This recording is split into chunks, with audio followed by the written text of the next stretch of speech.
Éric Zemmour candidat à l'élection présidentielle.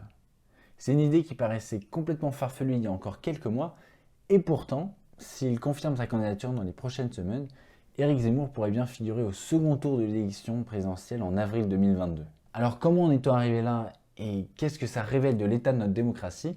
Eh bien c'est ce qu'on va voir ensemble dans ce nouvel épisode En campagne.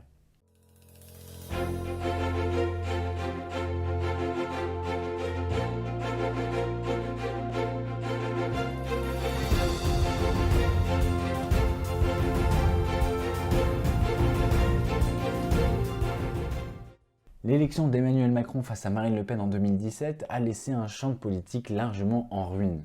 La droite était complètement discréditée par la condamnation de François Fillon et les cadres quittaient le parti des Républicains.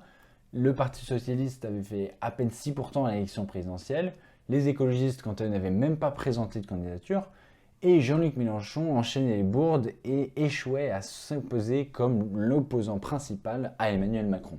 On a donc vu s'imposer tout au long du quinquennat un duel Macron-Le Pen nourri par des sondages et commandé abondamment par journalistes et éditorialistes politiques. Il y a quelques mois encore, une majorité de Français prévoyait un match retour en avril 2022.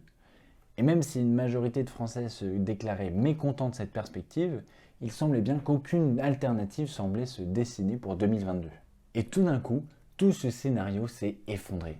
Après avoir évoqué à plusieurs reprises sa potentielle candidature à l'élection présidentielle, l'éditorialiste Éric Zemmour est testé pour la première fois dans un sondage en juillet 2021. Et les dernières enquêtes d'opinion lui laissent présager une place au second tour de l'élection. Les Français devraient être contents. Ça râle depuis un an sur un duel Macron-Le Pen qui arrive dont personne ne veut.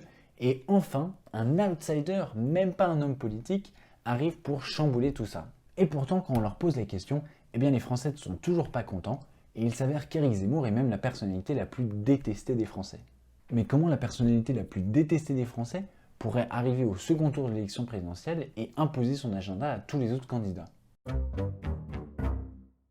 Pour comprendre en fait tout ça, il faut en fait se rappeler que notre élection présidentielle est un héritage du général de Gaulle et qu'elle présuppose la création d'un consensus en amont de l'élection autour d'une personnalité, d'une vision politique ou d'un homme providentiel même. Le problème, c'est qu'on a un tel éclatement du spectre politique depuis le début des années 2000 qu'aucune personnalité ou vision politique ne semble vraiment se détacher des autres. Et dans le cadre des élections présidentielles, cet éclatement des voix se traduit par une réalité très simple. Premièrement, il n'y a plus besoin d'essayer de convaincre la majorité, puisqu'il suffit de disposer d'une minorité très motivée pour réussir à passer au second tour de l'élection présidentielle. Et deuxièmement, plus besoin d'essayer d'élargir sa base électorale au second tour, puisqu'il suffit d'affronter une personnalité détestée par les Français pour remporter les élections.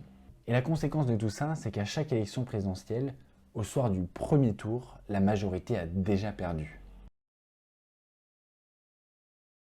On a donc aujourd'hui une institution présidentielle qui n'assure plus du tout son rôle de représentation démocratique. Mais le problème de cette situation, c'est que toutes les propositions de réforme institutionnelle qui sont mises en avant par tel ou tel candidat à l'élection sont en fait défendues par des camps politiques qui sont très minoritaires. Or, une réforme institutionnelle, plus que toutes les autres réformes, doit s'appuyer sur le consensus le plus large et disposer d'un appui solide au sein de la majorité de la population.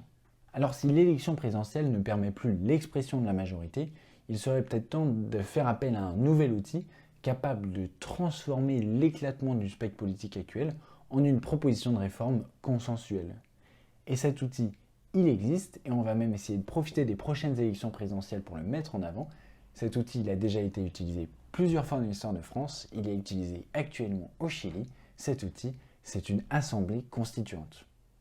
Voilà, merci beaucoup d'avoir regardé cette vidéo. Si vous voulez en savoir plus sur notre projet et sur cette proposition unique de création d'une assemblée constituante, vous trouverez plein d'autres informations sur le site constituante2022.fr ou même sur les autres vidéos de cette chaîne YouTube. La campagne continue et je vous dis à la semaine prochaine.